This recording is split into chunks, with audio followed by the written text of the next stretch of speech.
है बच्चा पार्टी। तो कैसे हैं आप लोग क्लास 9th वालों? आप लोग 8th से 9th में जा चुके हैं और फिज़िक्स का लेक्चर आपको बहुत दिनों से वेट था।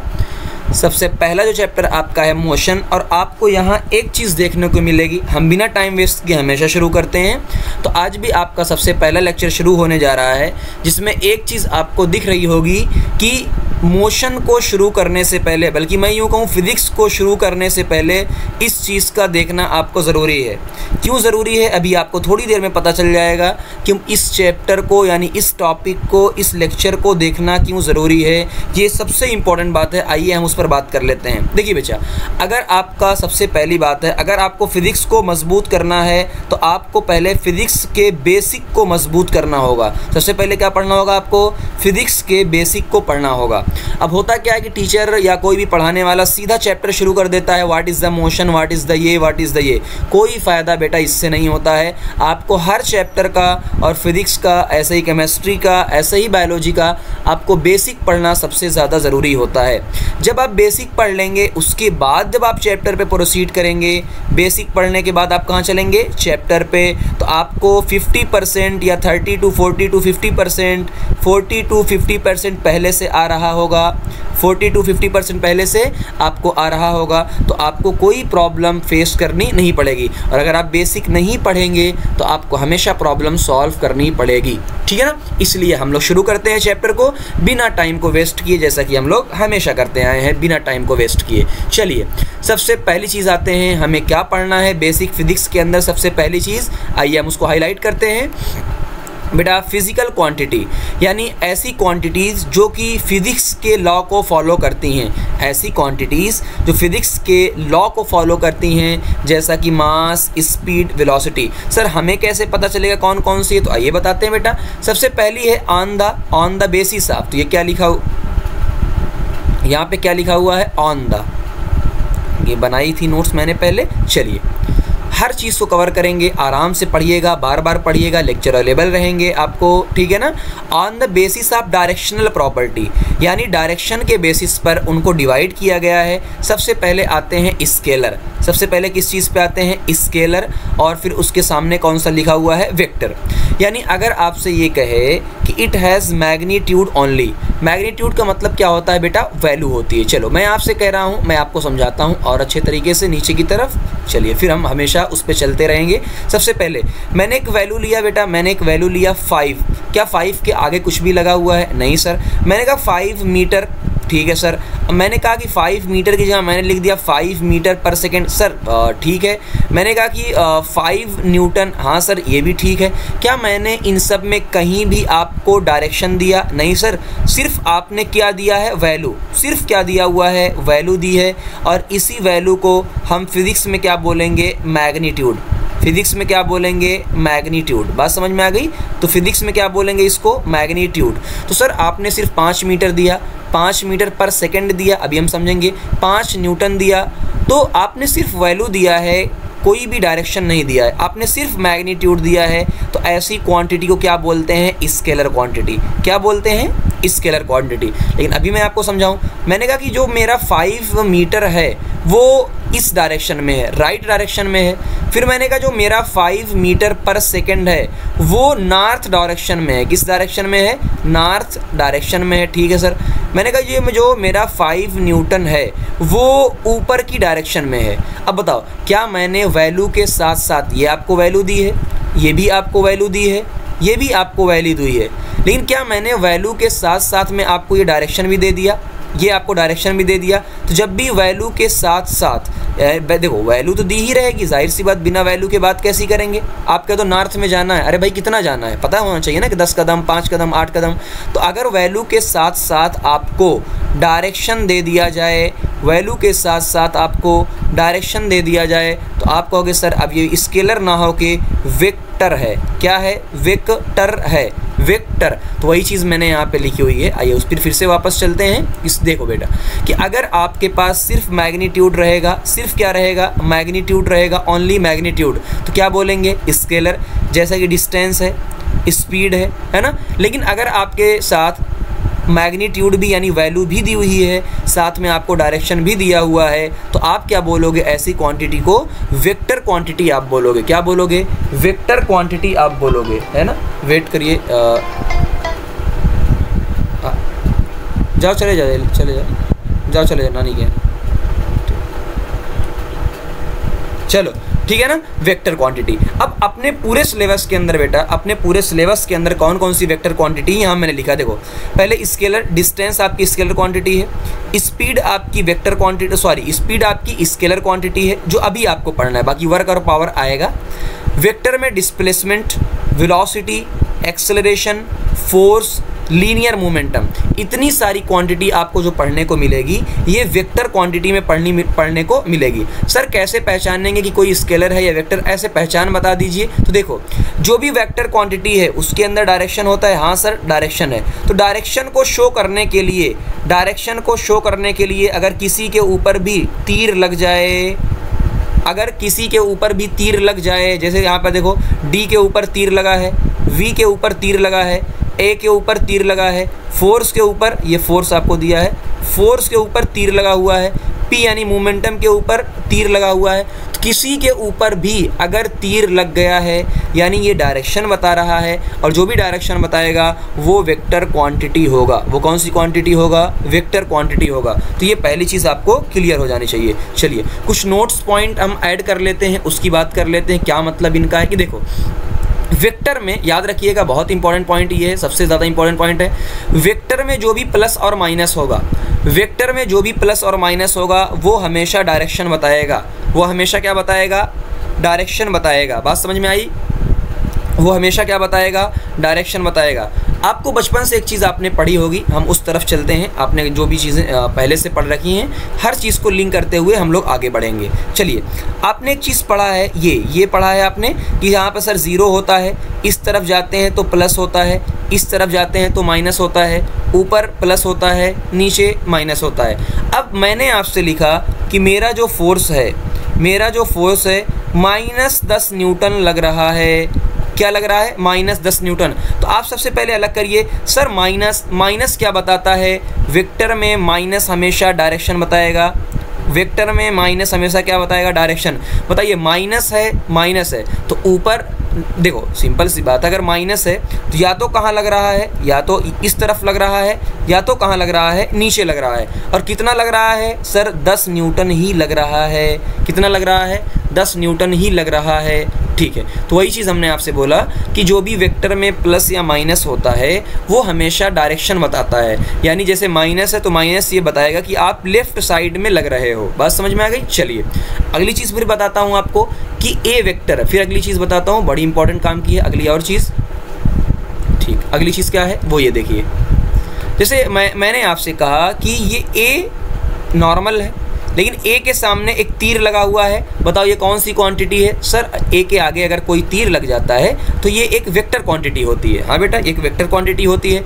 लेकिन अगर मुझे सिर्फ चाहिए इसका मैग्नीट्यूड, मैं क्या करूँगा, इस वेक्टर को मैं डब्बे के अंदर बंद कर दूंगा, इस ए को मैं डब्बे के अंदर बंद कर दूंगा। तो याद रखिएगा, अगर किसी भी वेक्टर को आप दोनों तरफ से एक डब्बा ना, एक डब्बा, ठीक, दोनों तरफ से डब्बे के अंदर बंद कर देते हैं तो वो कैसा हो जाता है, स्केलर। वो कैसा हो जाता है, स्केलर। जैसे मैंने लिखा -10 न्यूटन, इसको मैंने डब्बे के अंदर बंद कर दिया। अब ये तो माइनस क्या हो जाएगा भाई, डायरेक्शन बताता है तो गायब हो जाएगा, तो सिर्फ क्या बचेगा, 10 न्यूटन। तो याद करिए, अगर किसी के आगे डब्बा लग जा रहा है इसे बोलेंगे स्केलर। यानी हम किसकी बात कर रहे हैं, ओनली एंड ओनली मैग्नीट्यूड की बात कर रहे हैं। किसकी बात कर रहे हैं, मैग्नीट्यूड की बात कर रहे हैं। ये वेक्टर के सबसे बेसिक पॉइंट्स की तरफ है, वेक्टर के सबसे। तो देखिए ए क्या हो गया है, स्केलर क्वांटिटी हो गया है। यानी -10 का क्या बचेगा, सिर्फ और सिर्फ 10 बचेगा। तो ये हर पॉइंट आपके बहुत ज़्यादा काम आने वाला है, हम हर एक पॉइंट पे डिस्कस कर रहे हैं। चलिए अगले पॉइंट की तरफ चलते हैं। Point number third, point number third की तरफ चलते हैं कि अगर दो वेक्टर सेम डायरेक्शन के अंदर हैं, अगर दो वेक्टर सेम डायरेक्शन के अंदर हैं, जैसा कि आपको दिख रहा है ये वाला वेक्टर भी इस तरफ जा रहा है, ये वाला वेक्टर भी इस तरफ जा रहा है, तो अगर कोई सेम डायरेक्शन के अंदर होता है इसे हम बोलते हैं पैरेलल वेक्टर। और इसका जो थीटा, थीटा का मतलब क्या होता है बेटा, एंगल, थीटा, इसे क्या बोलते हैं, थीटा, ईटा नहीं, थापारी का मतलब थीटा, तो थीटा इज इक्वल टू 0, यानी एंगल कितना आएगा 0। तो आप सिंपल क्या कर देंगे, इसको ऐड कर देंगे, अभी हम बात करने वाले हैं। और अगर कोई अपोजिट डायरेक्शन के अंदर है, यानी देखो एक इस तरफ है और एक किस तरफ है, एक लेफ्ट एक राइट, इसे बोलेंगे अपोजिट डायरेक्शन, यानी एंटी पैरेलल। एंटी का मतलब क्या होता है, अपोजिट, तो अपोजिट में कितना एंगल बनता है, 180 डिग्री बनता है। अगला आता है थोड़ा सा हट के आपका आता है, वो आता है यूनिट वेक्टर, यानी अगर किसी के अंदर आपको डायरेक्शन शो करना है, अगर किसी के अंदर आपको डायरेक्शन शो करना है तो आप उसे किससे मल्टीप्लाई कर दोगे। जैसे मैं एग्जांपल देता हूँ, कई बार आपकी यूज़ होगा, कई बार कई जगह पर आपका यूज़ होगा कि मान लीजिए ये फोर्स है, मान लीजिए ये फोर्स है, तो अभी आपने देखा कि यार ये वाला फोर्स जो है स्केलर है, अभी आपने देखा कि मैंने जो लिखा हुआ है स्केलर फॉर्म, इसी स्केलर फॉर्म को मुझे वेक्टर फॉर्म में कन्वर्ट करना है, इसकी स्केलर फॉर्म को मुझे वेक्टर फॉर्म में कन्वर्ट करना है। तो जो भी इसका फार्मूला होगा, जो भी इसका फार्मूला होगा, आप किससे मल्टीप्लाई कर दोगे, यूनिट वेक्टर से। किससे मल्टीप्लाई कर दोगे, यूनिट वेक्टर से मल्टीप्लाई कर दोगे। ये देखो लिखा हुआ है ना यूनिट वेक्टर, तो ये जो यूनिट वेक्टर के ऊपर टोपा लगा है, टोपा, टोपा इसे क्या बोलते हैं, कैप, क्या बोलते हैं, टोपा यानी कैप, जिसे यूनिट वेक्टर। कैसे पता चलेगा सर, कुछ नहीं करना है, यूनिट वेक्टर का मतलब होता है उस वेक्टर को ऊपर रख दो, नीचे उसका मैग्नीट्यूड रख दो, सिंपल है। यूनिट वेक्टर का मतलब उसका वेक्टर ऊपर रख दो, नीचे क्या रख दो, मैग्नीट्यूड। जैसे मैं आपको सामने ए के अलावा मैं लेता हूँ आर वेक्टर, आर कैप मैंने लेना है, क्या लेना है, आर कैप, तो आर वेक्टर को कहाँ रख देंगे, ऊपर, देखो आर के ऊपर वेक्टर लगा दिया, नीचे क्या रखना है, उसका मैग्नीट्यूड। और मैग्नीट्यूड कैसे रखा जाता है, उसको डब्बे के अंदर बंद कर दिया जाता है। ये पॉइंट बहुत कम यूज़ होगा बट बहुत इंपॉर्टेंट पॉइंट है कि अगर किसी वेक्टर यानी किसी भी चीज़ के अंदर अगर आपको डायरेक्शन लगाना है तो आप यूनिट वेक्टर से मल्टीप्लाई करेंगे। फिर अगली चीज़ आती है इसमें, इस पैराग्राफ में, कि बेटा देखो अगर दो फोर्स सेम डायरेक्शन में है, अभी हमने ऊपर बताया, सीधा ऐड कर देते हैं। दो अपोजिट डायरेक्शन में है तो क्या कर देते हैं, माइनस कर देते हैं। हाँ माइनस करते हैं, लेकिन ये निशान किस तरफ जाता है, ये निशान हमेशा बड़े वाले की तरफ जाता है। किस तरफ जाता है, बड़े वाले की तरफ। किस तरफ, बड़े वाले की तरफ। भाई जाहिर सी बात है, एक तरफ मान लीजिए 10 लोग रस्सी खींच रहे हैं और उम्मीद है कि वही जीतेंगे, तो रस्सी उन्हीं की तरफ जाएगी, तो बड़े वाले की तरफ, बड़े वाली वाले की तरफ ना, चलिए बड़े वाले की तरफ, तो यहाँ लिखता हूँ बड़े वाले की तरफ। ये निशान किस तरफ जाएगा, बड़े वाले की तरफ जाएगा, है ना। ये सबसे इंपॉर्टेंट पॉइंट है।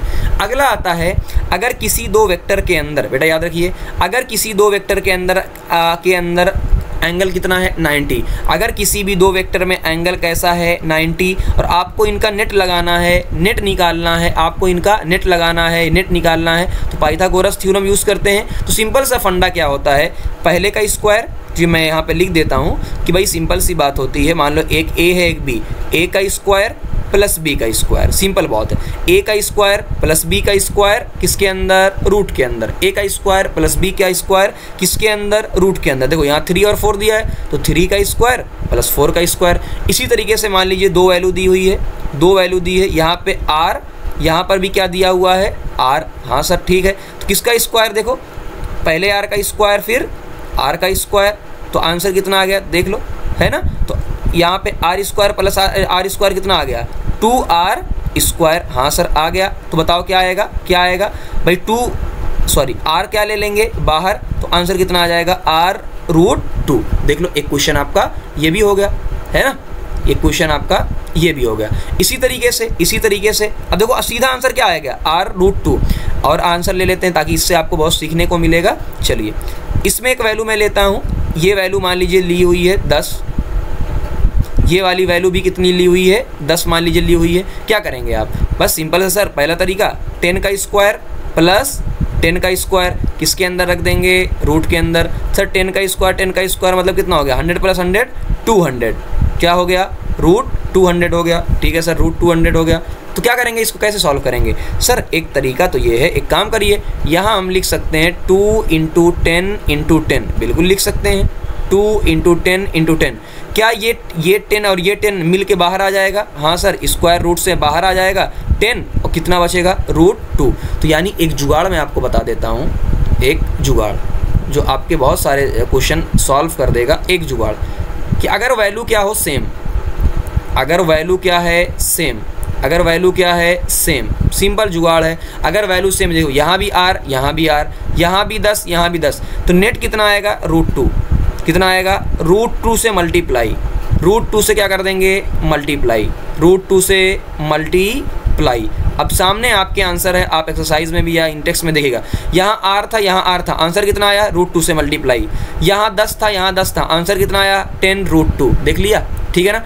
इसी तरीके से सर डायरेक्ट सॉल्व करके आप बता दीजिए, अगर यहाँ पर 5 है, यहाँ पर भी कितना है 5, आंसर कितना आएगा √2 से मल्टीप्लाई, तो 5 √2 कितना आएगा 5 √2। तो देख लो, आपको वेक्टर का पहला बेसिक और पहली सारी चीज़ें आपकी वेक्टर की समझ में आ गई होंगी। अब हम सेकंड तरफ से चलते हैं, फुल डिटेल है भैया, ये फुल डिटेल है। चलिए सेकंड चीज़ ये आते हैं, on the basis of the, क्या होगा बेटा on the basis of the, आपको यहाँ कुछ चीज़ें लिखी हुई हैं, मैं हटाता हूँ तो सही से। अब आप ओके, पूरा ही हट गया, ओके चलिए मैं थोड़ा सा इरेज करता हूँ, छोटा स्मॉल इरेजर लेता हूँ, ऐसा ना पूरा ही गायब हो जाए। ओके ओके ओके, चलिए अब आते हैं यूनिट का खेल करते हैं। यूनिट बहुत इंपॉर्टेंट होता है, यूनिट बहुत ज़्यादा इंपॉर्टेंट है, यूनिट बहुत ज़्यादा इंपॉर्टेंट है। एक होता है इंपॉर्टेंट, एक होता है ज़्यादा इंपॉर्टेंट, बहुत ज़्यादा इंपॉर्टेंट, हम उसकी बात कर रहे हैं। चलिए सबसे पहले आपको ये जानना होगा, सबसे पहले आपको ये जानना होगा कि हमारे यहाँ पे क्या क्या होता है। पहले देखिएगा, बेस क्वांटिटी क्या है 7, ये आपको रट लेना है, ये आपको पूरा रट लेना है, ये आपको पूरा रट लेना है। मैं हर चीज़ नहीं रटवाऊंगा, लेकिन ये मैं कह देता हूँ आपको कि ये आपको हर हाल में आपको रटना है। पहला सबसे पहले लेंथ की यूनिट क्या होती है मीटर, सबको पता है, उसका सिंबल क्या है m। मास की यूनिट क्या होती है किलोग्राम kg। टाइम की यूनिट क्या होती है सेकेंड, तो चाहे एज ए सेकेंड पूरा लिखो या s लिखा होता है। टेम्परेचर की केल्विन होता है जो कि K लिखा होता है। इलेक्ट्रिक करंट जो कि एम्पियर यानी A लिखा होता है। Luminous intensity candela CD syllabus में नहीं है।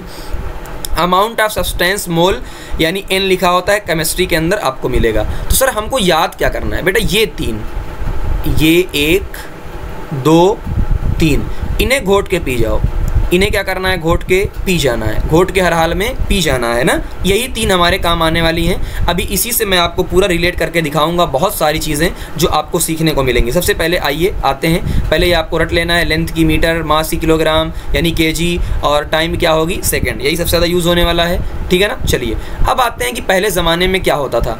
पहले ज़माने में फुट, आपको तो लेंथ किस में नापते थे फुट में, मास को पाउंड में, टाइम को तो हमेशा सेकंड में नापेंगे, ठीक है ना। तो क्या यूनिट पहले वाली थी FPS, फुट और पाउंड, टाइम तो हमेशा ही सेकंड के अंदर रहेगा। फिर एक आई यूनिट CGS, कई बार आपसे पूछा जाएगा CGS, C का मतलब सेंटीमीटर यानी लेंथ को सेंटीमीटर में नापते थे, मास को ग्राम में नापते थे और टाइम को हमेशा ही सेकंड में।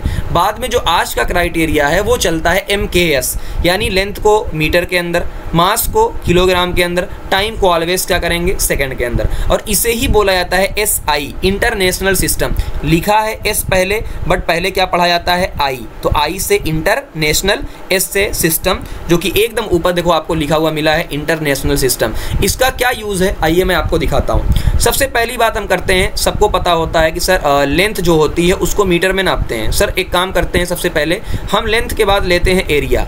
हम किसकी बात करते हैं सर, एरिया की। एरिया सबको पता होता है कि सर लंबाई गुणे चौड़ाई, किसकी बात करते हैं, लंबाई गुणे चौड़ाई। क्या लंबाई को हम मीटर में नापते हैं, हाँ सर m। क्या इसको भी हम मीटर में नापते हैं, हाँ सर m। तो m क्या हो गया, मीटर का स्क्वायर। देखो एरिया का क्या निकल के आ गया, मीटर का स्क्वायर। ओके सर, सेकंड बात करते हैं सर, सेकंड बात करते हैं वॉल्यूम की। किसकी बात करते हैं, वॉल्यूम की। वॉल्यूम क्या होता है, लंबाई गुणे चौड़ाई गुणे ऊंचाई। ओके सर, इसकी बात कर लेते हैं। चलिए इसको भी मीटर के अंदर, इसको भी मीटर के अंदर, हाइट भी इसके अंदर मीटर के अंदर। बताइए इसकी यूनिट क्या आ गई, मीटर का क्यूब आ गई। अब आप किसी का भी निकाल के देख लो एरिया, चाहे आप किसी, चलो हम सर्कल का लेते हैं क्योंकि हमारे सबसे ज़्यादा काम आने वाला कौन है, सर्कल। चलिए सर एरिया सर्कल का ले लेते हैं। सर्कल का एरिया होता है पाई आर स्क्वायर। क्या होता है? पाई आर स्क्वायर। क्या पाई एक कांस्टेंट वैल्यू है? हाँ सर पाई एक कांस्टेंट वैल्यू है, तो इसकी तो कोई यूनिट होने की नहीं भाई। कांस्टेंट वैल्यू क्या है? कोई यूनिट नहीं होती है, एक तो वैल्यू है ना, ये 3.14। आर की यूनिट, रेडियस की यूनिट क्या होती है भाई? रेडियस भी एक लेंथ ही तो है, इसकी यूनिट मीटर और स्क्वायर। हाँ सर देख लीजिए मीटर स्क्वायर। इसी तरीके से हमारा जो वॉल्यूम आएगा, वॉल्यूम सर्कल का तो ये होगा। वॉल्यूम हम किसका नापेंगे? आप किसी का भी ले, क्यूबाइड लिमिट। मैं समझता हूँ हम वॉल्यूम जो हमारे सबसे ज़्यादा काम आने वाला है वो आने वाला है स्फेयर का। किसका आने वाला है हमारे काम? स्फेयर का। मैं वो ले रहा हूँ जो आपके सिलेबस के अंदर है। स्फेयर का जब वॉल्यूम पढ़ेंगे आप 4/3 पाई आर क्यूब। अब बताओ 4/3 एक कांस्टेंट वैल्यू है, पाई एक कांस्टेंट वैल्यू है, तो ये दोनों वैल्यू कांस्टेंट है। हाँ सर ये दोनों वैल्यू कांस्टेंट है। तो आर की यूनिट क्या होती है? रेडियस यानी मीटर, तो मीटर का क्यूब। देख लीजिए मीटर का क्यूब आ गया। ठीक है सर, देखो सीखने को मिल रहा है। सर कुछ और सिखाइए जो अपने सिलेबस के अंदर हो। ठीक है बेटा, सिलेबस के अंदर की बात कर लेते हैं जो अपने सिलेबस के अंदर है। चलिए चलते हैं पॉइंट नंबर 3 पे। हम स्पीड की बात करते हैं। अभी आप चैप्टर में पढ़ेंगे तो यहाँ से देखिए, अब मैं सिखा रहा हूँ कि धीरे धीरे आपको निकालना कैसे है। सर स्पीड की बात करते हैं तो स्पीड होती है डिस्टेंस अपॉन टाइम। आपने बहुत बचपन से पढ़ा होगा distance upon time. Sir distance अभी आपने पढ़ाया कि डिस्टेंस एक लेंथ होती है, लेंथ की यूनिट मीटर होती है। ओके, टाइम की यूनिट क्या होती है? सेकंड। सर देखो आ गया मीटर पर सेकंड। इसका और लिखने का तरीका, सर इसका लिखने का तरीका ये है कि मीटर, एक काम करें मीटर पर सेकंड लिख दें। ठीक है सर, एक और लिखने का तरीका कि आप मीटर को मीटर रहने दें और सेकंड को ऊपर लेके चले जाएं। तो जब भी किसी चीज़ को ऊपर लेकर जाएंगे तो क्या हो जाएगी? वैल्यू हमेशा -1 हो जाएगी। क्या हो जाएगी? -1। अब यहाँ मैं आपको सिखाता हूँ कि ये जो हमने -1 लिया है कैसे लिया है, आइए उसको मैं यहाँ पे सिखाता हूँ थोड़ा सा सब्सट्रैक्शन मल्टीप्लिकेशन में। ठीक है ना, मैं आपसे बात करता हूँ थोड़ा सा कि देखो बेटा, अगर किसी पर, जैसे मैंने कहा सबसे बेसिक लेता हूँ, मैंने टेढ़ा हो रहा है थोड़ा सा। चलिए मैंने यहाँ पे एक वैल्यू लिया है, मैंने एक वैल्यू लिया है 10। मैंने कितना वैल्यू लिया है? 10। तो याद रखिएगा अगर किसी के ऊपर कुछ भी नहीं लिखा है, अगर किसी के ऊपर कुछ भी नहीं लिखा है तो उसकी पावर कितनी होती है? 1। भाई किसी के ऊपर कुछ भी नहीं लिखा है तो उसकी पावर कितनी होती है? 1। पहला बेसिक आप समझ गए। आइए दूसरे की बात करते हैं। अगर ये वैल्यू लिखी 1/10, 1 क्या लिखा हुआ है? 10। क्या लिखा हुआ है? 1/10। तो कुछ भी नहीं लिखा है मतलब उसकी पावर कितनी है? 1। याद रखिए जब ये ऊपर जाएगा, जब ये ऊपर जाएगा तो अगर ये पावर 1 है तो ऊपर जाने के बाद इसकी वैल्यू कितनी हो जाएगी? -1 हो जाएगी। बात समझ में आ गई? ठीक है सर, और बताइए अगर ये वैल्यू नीचे लिखी हुई है 10 की पावर -2, तो जब भी ये वैल्यू ऊपर जाएगी तो माइनस का क्या हो जाएगा? प्लस हो जाएगा। क्या हो जाएगा? प्लस हो जाएगा। यानी ये वैल्यू कितनी हो जाएगी? +2 हो जाएगी। कितनी हो जाएगी? +2 हो जाएगी। तो जैसे जैसे हमारे काम आता जाएगा मैं आपको सिखाता जाऊंगा। इसी तरीके से मैं एक और वैल्यू लेता हूँ कि सर अगर मैंने लिखा हुआ है x की पावर 1/x⁻3, तो ऊपर जाने के बाद ये x की पावर 3 की जगह -3 हो जाएगा, -3 हो जाएगा। तो इसका मतलब आप ये देख सकते हैं कि आप 1/10 लिखो या 10 की पावर -1 लिखो, बात एक ही होती है। बात समझ में आ गई? ये बेसिक आपको सीखना है। कहीं भी कोई दिक्कत होगी आप कमेंट में मुझे बिंदास बता सकते हैं। बात समझ में आ गई? चलिए तो आपको ये दिख गया कि हाँ स्पीड हो गई सर। चलिए और भी बात कर लेते हैं। ओके, स्पीड की बात कर लेते हैं। फिर हम आते हैं एक्सेलरेशन पे। सर एक्सेलरेशन क्या होता है? एक्सेलरेशन होता है स्पीड यानी वेलोसिटी अपॉन टाइम। स्पीड यानी यही v/t।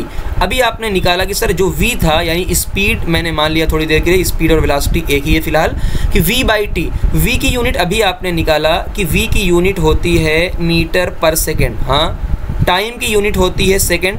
तो ये नीचे जाने के बाद भाई ये सेकंड कहाँ जाएगा? नीचे।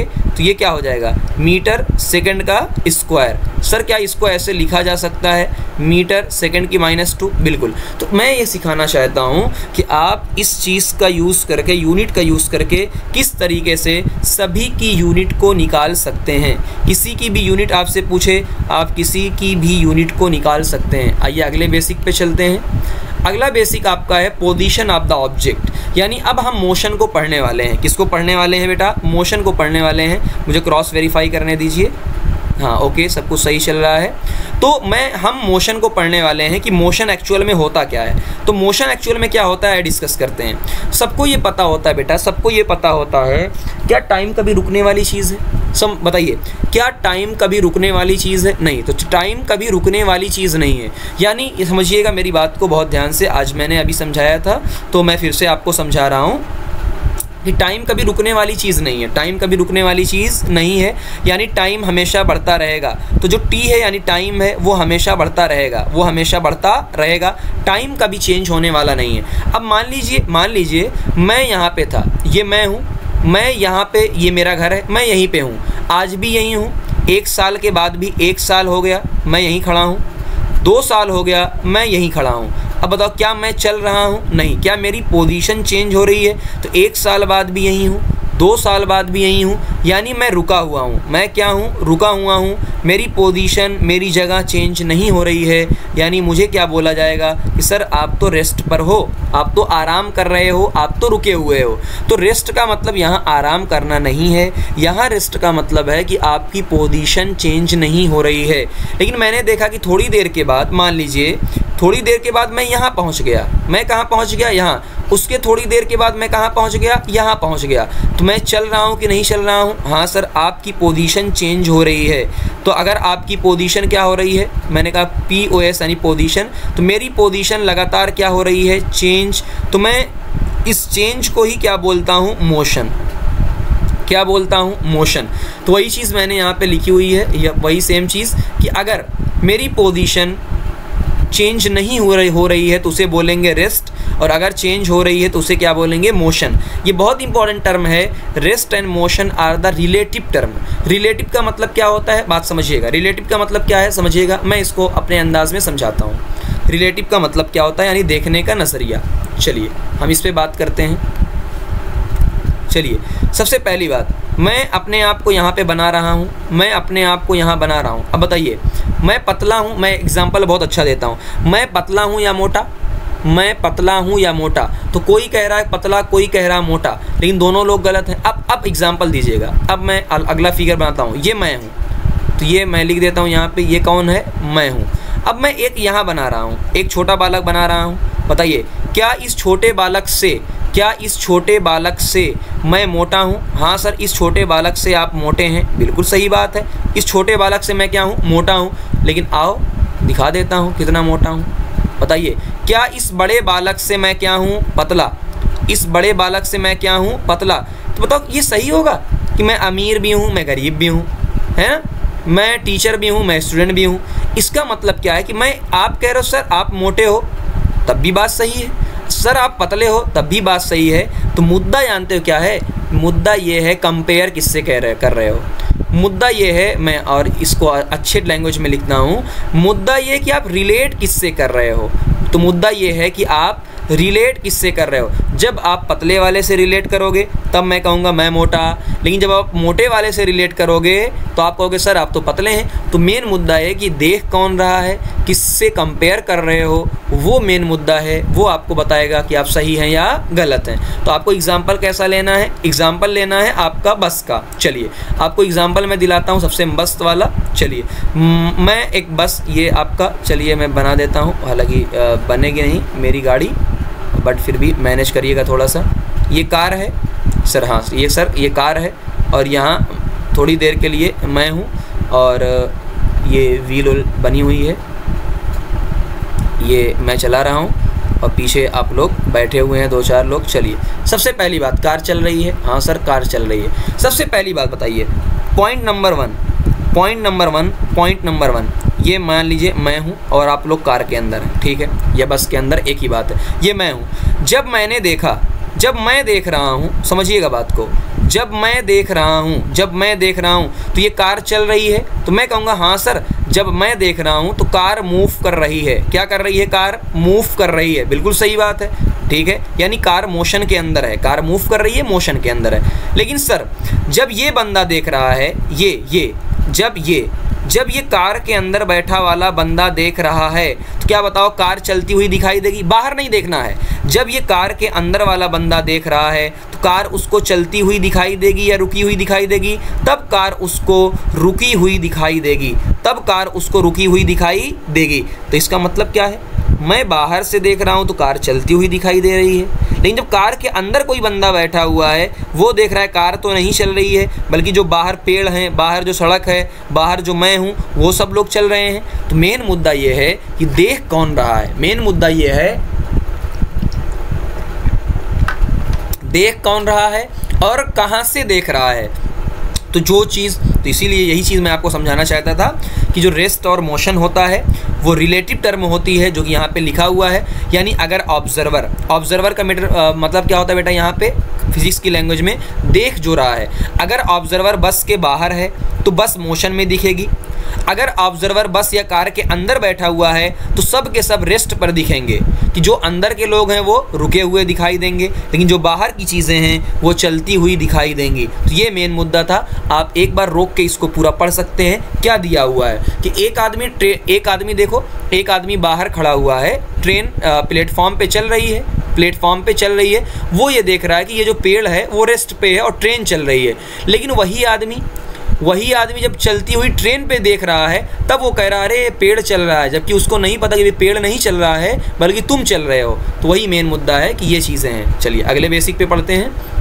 हाँ, अगला बेसिक ये होता है, आपको कुछ चीज़ें जानना ज़रूरी है कि मोशन कितने टाइप का होता है, हमें क्या क्या पढ़ना है, मोशन कितने टाइप का होता है, ताकि हम पहले ही अपने हर बेसिक को यहीं पर कवर कर लें। तो सबसे पहला जो मोशन होता है वो होता है ट्रांसलेटरी का मतलब क्या होता है, आपने पहले क्लास 6 का ये टॉपिक है, मैंने जानबूझ के यहाँ पे उठाया हुआ है ताकि कोई भी बात आपसे ना छूटे। पहला ये कि ट्रांसलेटरी का मतलब रेक्टिलीनियर का मतलब क्या है बेटा, आप एक सीधे रोड पे चल रहे हो, भाई आप एक सीधे रोड पे चल रहे हो, आपका जो रोड है वो सीधा है, तो जब आप सीधे रोड पे चल रहे हो तो उसे बोला जाएगा रेक्टिलीनियर। तो लाइट भी सीधी डायरेक्शन में चलती है यानी रेक्टिलीनियर मोशन करती है। कर्वीलीनियर का मतलब क्या है, कर्व, जब आप एक ब्रिज पे चढ़ रहे होते हो, जब आप एक हाईवे पे चढ़ रहे होते हो तो वह कैसा होता है, कर्वीलीनियर होता है, कर्व होता है। अगला रोटेटरी का मतलब क्या होता है, रोटेशन, यानी जैसे अर्थ ना एक्सिस के अबाउट घूमती है, ग्लोब कभी घुमा के देखो ना, गोल गोल जो होता है, या आपका जो फैन होता है, फैन वो भी घूमता है गोल गोल, या जो लट्टू होता है, लट्टू हम लोग नचाते थे वो, तो ये सब अपनी एक्सिस पे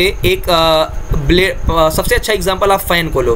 क्या फैन इधर उधर जाता है, नहीं, जहाँ पे है वहीं पे गोल गोल घूमता है, तो उसे ही क्या बोलते हैं, रोटेटरी मोशन बोलते हैं। अभी आपको दिखाऊंगा। पीरियोडिक का मतलब क्या है, लगातार। पीरियोडिक का मतलब क्या है बेटा, एक समय के अंदर का। जैसे मान लीजिए मैं हमेशा आपकी क्लास में 3rd बेल में आता हूँ, 4th बेल में आता हूँ, तो क्या मैं लगातार आफ्टर 24 आवर्स आपकी बेल में आता रहता हूँ, तो इसे बोलते हैं पीरियोडिक मोशन। तो अर्थ भी देख लो पीरियोडिक मोशन करती है, आपकी हार्ट बीट तकरीबन 72 बार धड़कती है, तो भी कहीं ना कहीं एक समय उसमें लगता है। क्लॉक पेंडुलम उसमें, तो जो भी एक समय के बाद होता है, फिक्स टाइम के बाद, उसे पीरियोडिक बोलते हैं।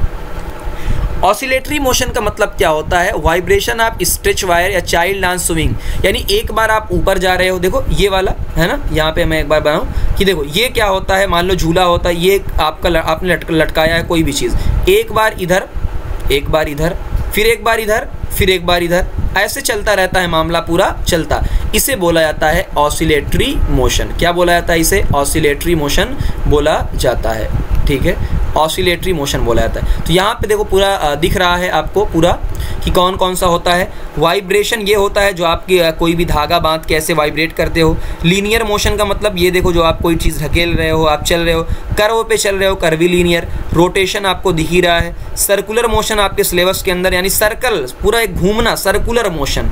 रस्सी आपने कभी नचाया होगा ऐसे, उसमें कोई चीज़ लगा के, है ना, पत्थर उत्थर ऐसे नचाया होगा, या ऑसिलेटरी मोशन। तो ये मैंने जानबूझ के थोड़ा सा कवर करना चाहे ताकि आपको बेसिक कुछ चीज़ें पता हो जाए। चलिए अगले बेसिक की तरफ आते हैं कि आपको क्या पढ़ना है, मोशन कितने टाइप का होता है। तो मोशन 2 टाइप का होता है, एक 1D एक 2D। एक 1D 2D। 1D का मतलब एक डायमेंशन में, 2D का मतलब 2 डायमेंशन में। क्या मतलब है, बात समझिएगा, बात समझिएगा। चलिए अगर आप सिर्फ देख लिए, बात समझिए, अगर आप, है ना, 1D का क्या मतलब होता है, 2D का क्या मतलब होता है, मैं यहाँ समझा रहा हूँ, फिर उस पर हम आते हैं। पहले यहाँ हम समझते हैं इसको, 1D 2D का मतलब क्या होता है।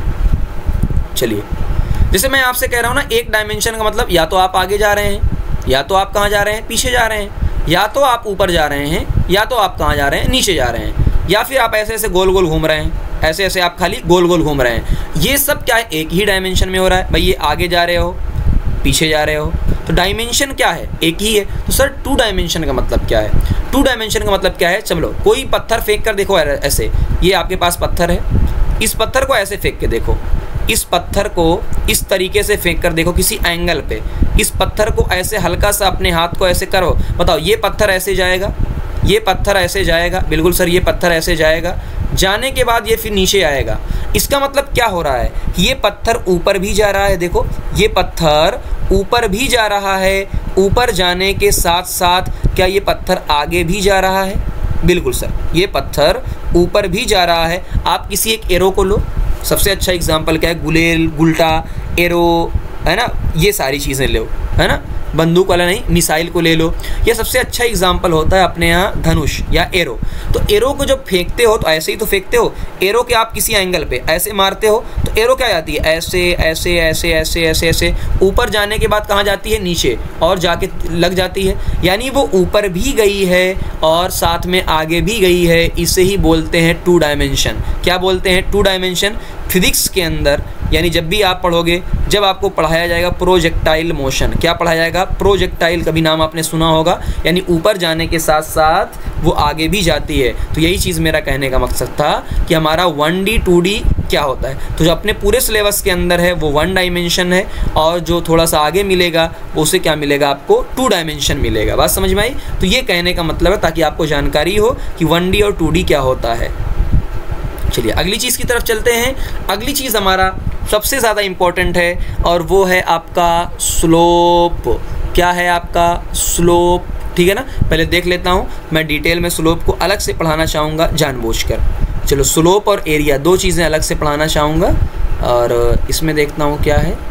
हाँ, ये पढ़ा देता हूँ, ठीक है ना। स्लोप को अलग से पढ़ाऊंगा, उसमें बच्चों को थोड़ा सा प्रॉब्लम होती है। चलिए अलग से, इसलिए उसको अलग से ही हम लेक्चर डालेंगे ना बहुत अच्छे तरीके से। चलिए अब आते हैं प्रोपोर्शनैलिटी। ये भी हमारे लिए बड़ा इंपॉर्टेंट फैक्टर काम करता है, तो इसको मैं VIP लिख देता हूँ। ये बड़ा इंपॉर्टेंट है। VIP का मतलब है ना, प्रोपोर्शनैलिटी का मतलब समझिएगा। जैसे मैंने आपके सामने एक वैल्यू लिया कि x is directly proportional to y। x is directly, यहाँ लिखता हूँ x लिखा हुआ है, ये डायरेक्टली प्रोपोर्शनल, ये जो निशान है ना ये वाला, इसे बोला जाता है डायरेक्टली प्रोपोर्शनल। क्या बोला जाता है? Directly proportional. डायरेक्टली प्रोपोर्शनल, बार बार पढ़िए, डायरेक्टली प्रोपोर्शनल किसके है? y के, है ना। जैसे मैंने कहा ना, मैं तुम पर डिपेंड हूँ, तुम्हारा जितना नंबर आएगा नकल करके मेरा भी उतना ही नंबर आएगा। वही मतलब है कि मैं डायरेक्टली प्रोपोर्शनल हूँ, तुम पर डिपेंड हूँ। यानी अगर तुम x को बढ़ाते जाओगे तो y बढ़ता जाएगा, इसी तरीके से y को बढ़ाते जाओगे तो x भी क्या होता जाएगा? बढ़ता जाएगा। यहाँ पे लिखा हुआ है अगर तुम y को 2 टाइम्स कर रहे हो तो x भी 2 टाइम, इसको 100 टाइम कम कर रहे हो तो ये भी क्या होगा? 100 टाइम। y को तुम हाफ कर रहे हो तो ये भी क्या हो जाएगा? हाफ। तो जो ग्राफ आएगा ना वो ग्राफ सीधा आएगा। धीरे धीरे आपको पता चलेगा ग्राफ जब मैं आपको पढ़ाऊंगा, बट आपको अभी थोड़ी देर के लिए याद रखना है कि डायरेक्टली का मतलब ये होता है। जैसे मैंने कहा कि देखिए, मैंने ये कहा कि जो P होता है वो डायरेक्टली प्रोपोर्शनल है V के, अभी थोड़ी देर के लिए। इसका मतलब ये है जैसे जैसे आप P को बढ़ाते जाएंगे V बढ़ता जाएगा, जैसे जैसे P को बढ़ाते जाएंगे V क्या होता जाएगा? बढ़ता जाएगा। तो डायरेक्टली प्रोपोर्शनल का मतलब यही होता है। यहाँ तक कोई दिक्कत किसी को नहीं होती है। मुद्दा फंसता आपका है इन्वर्सली प्रोपोर्शनल में। ओह गाइस, कहाँ चला गया?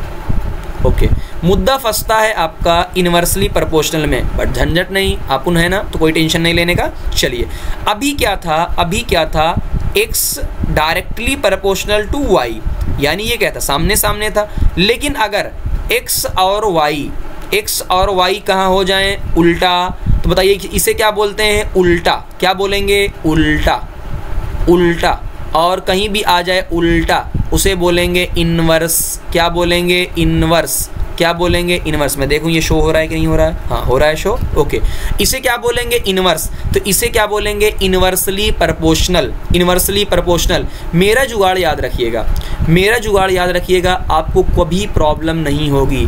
मेरा जुगाड़ याद रखिएगा, जब भी कभी मामला होगा उल्टा, ओके गलती क्या हो गया, ओके, जब भी कभी मामला होगा उल्टा तो याद रखिएगा एक बढ़ेगा तो दूसरा कम होगा, एक बढ़ेगा तो दूसरा क्या होगा? कम। जैसे मैंने यहाँ पे एक वैल्यू लिखी कि x इन्वर्सली प्रोपोर्शनल है क्या? y के। तो अगर मैं x को 2 टाइम बढ़ा रहा हूँ, मैं x को 2 गुना ज़्यादा कर रहा हूँ, x को 2 गुना कर रहा हूँ, तो y क्या हो जाएगा? 2 गुना कम, 2 गुना क्या हो जाएगा? कम।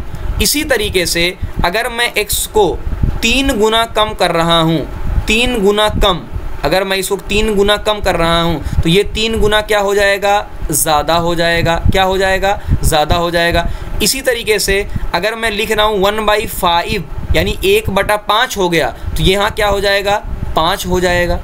बात समझ में आई? यहाँ 5 लिख रहा हूँ तो यहाँ 1/5 हो जाएगा। तो कुल मुद्दा ये है कि जो एक बढ़ेगा तो दूसरा क्या हो जाएगा? घटेगा। तो इसमें ग्राफ कैसा आएगा देख लो, इसमें सीधा ग्राफ नहीं आएगा, ग्राफ ऐसे ऐसे कम होता आएगा, यानी एक बढ़ेगा तो एक क्या होगा?